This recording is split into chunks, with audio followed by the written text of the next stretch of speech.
ভারতীয় হাই কমিশনারকে শুধু ধমক না লাঠি দিয়ে দেশ থেকে বের করে দেওয়া উচিত ছিল।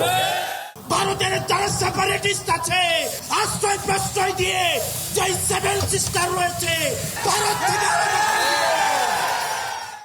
অনেক বিশিষ্টজনরা বলেন, গত 1-1.5 বছর পর্যন্ত দেখে আসছি একটি মহল ভারতের পায়ে পাড়া দিয়ে ঝামেলা সৃষ্টি করার চেষ্টা করে যাচ্ছে। কেউ কেউ অহেতুকভাবে ভারতের বিরুদ্ধে আগ্রাসী বক্তব্য দিচ্ছে, যা বাংলাদেশের জন্য মোটেও শুভকর নয়। এদিকে পররাষ্ট্র উপদেষ্টা মোহাম্মদ তৌহিদ হোসেন বলেন, ভারতের সাথে বাংলাদেশের কূটনৈতিক সম্পর্ক সরকার পরিবর্তনের পর থেকেই টানাপোড়েনের মধ্যে আছে। সম্প্রতি হাদিকে গুলি করার ঘটনাকে কেন্দ্র করে সর্বদলীয় প্রতিবাদ সমাবেশের আয়োজন করেন ইনকিলাব মঞ্চ। উক্ত সমাবেশে এনসিপির উত্তরাঞ্চলের মুখ্য সমন্বয়ক হাসনাত আবদুল্লাহ ভারতকে হুমকি দিয়ে বলেন, ভারত আওয়ামী লীগের সন্ত্রাসীদের আশ্রয় দিচ্ছে। তিনি আরও বলেন, ভারত যদি আশ্রয় দেওয়া বন্ধ না করে তাহলে আমরাও ভারতের উগ্রবাদী ও বিচ্ছিন্নতাবাদীদের আশ্রয় দিয়ে ভারতের সেভেন সিস্টার্স আলাদা করে দিব।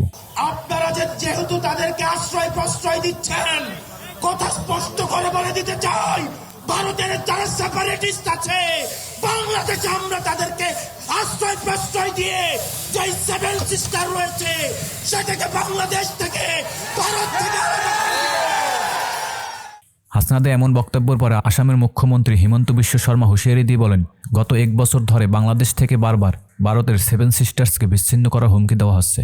তিনি বলেন, ভারত একটি বড় দেশ, পারমাণবিক শক্তিধর এবং বিশ্বের 4র্থ বৃহত্তম অর্থনীতিতে স্বয়ংসম্পূর্ণ। বাংলাদেশ কিভাবে এমন চিন্তা করতে পারে? হেমন্ত শর্মা হুঁশিয়ারি দিয়ে আরও বলেন, বাংলাদেশ থেকে এ ধরনের বক্তব্য বারবার আসতে থাকলে আমরা বসে থাকব না, বাংলাদেশকে উচিত শিক্ষা দেওয়া হবে। মঙ্গলবার ভারতের পররাষ্ট্র মন্ত্রণালয় বাংলাদেশের হাইকমিশনার মোহাম্মদ রিয়াজ হামিদুল্লাহকে ডেকে পাঠিয়ে আনুষ্ঠানিকভাবে প্রতিবাদ জানায়। একই সঙ্গে ঢাকায় ভারতীয় হাইকমিশনের নিরাপত্তা পরিস্থিতি নিয়েও গভীর উদ্বেগ প্রকাশ করা হয় এবং হাসনাতের হুমকিকে উস্কানিমূলক বলে মনে করছে ভারত। এর আগে বাংলাদেশে নিযুক্ত ভারতের হাইকমিশনকে বাংলাদেশ পররাষ্ট্র মন্ত্রণালয়ে তলব করা হয়। সেটা নিয়েও ভারত উদ্বেগ প্রকাশ করেছে। ভারত উদ্বেগ প্রকাশ করার পরে ভারতের হাইকমিশনের বিরুদ্ধে হাসনাত আবদুল্লাহ উস্কানিমূলক কথা বলেন। তিনি বলেন, বাংলাদেশ থেকে ভারতীয় হাইকমিশনকে লাথি দিয়ে বের করে দেওয়া উচিত।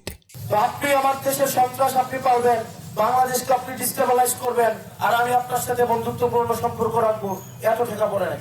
বাংলাদেশ হাইকমিশনকে নাকি ভারত ঢাকায় ধমক দিছে যে কেন আমরা ওই কথা বলছি। ওই ভারতীয় হাইকমিশনারকে এই খুনি হাসিনাকে আশ্রয় দেওয়ার জন্য শুধু ধমক না লাঠি দিয়ে দেশ থেকে বের করে দেওয়া উচিত ছিল।